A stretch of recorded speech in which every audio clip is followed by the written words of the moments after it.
ჩვენ ყველას გვაქვს Excel-ში ამოჩენებული ჩვენი საყვარელი ფორმულები და ხელსაწყოები, რომლის დახმარებითაც ვიმარტივებთ სამუშაო პროცესს. პირადად ჩემთვის ერთ-ერთი ასეთი საყვარელი ხელსაწყო არის Consolidate.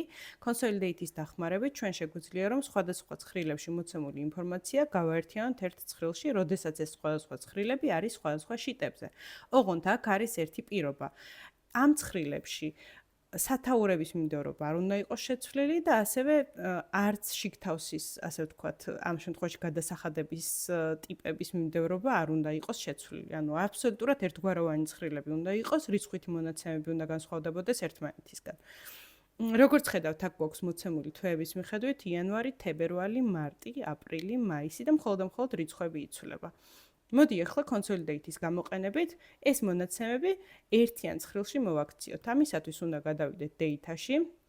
Data-ში აი აქ გვაქვს Consolidate და Consolidate-ში ჩვენ არამხოლოდ დაჯამება შეგვიძლია, არამედ სხვა ფუნქციების არჩევაც შეგვიძლია, თუმცა ჩემი აზრით პრაქტიკაში ერთ-ერთი ყველაზე ხშირად მოხმარებადი არის დაჯამება.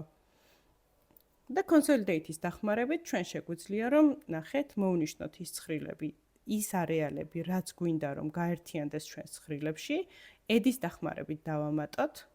შემდეგ გადავიდეთ თებერვალში, ავტომატურადაც ინიშნება უკვე. ასე დავამატებთ სხვადასხვა თვეების ინფორმაციებს. შემდეგ აქ მოვუნიშნავთ top rows და left columns, იმისათვის რომ სათაურები და დასახელებებიც გამოჩნდეს და მივცემთ OK-ს. და როგორც ხედავთ, აქ უკვე გამოვიდა დაჯამებული ინფორმაცია.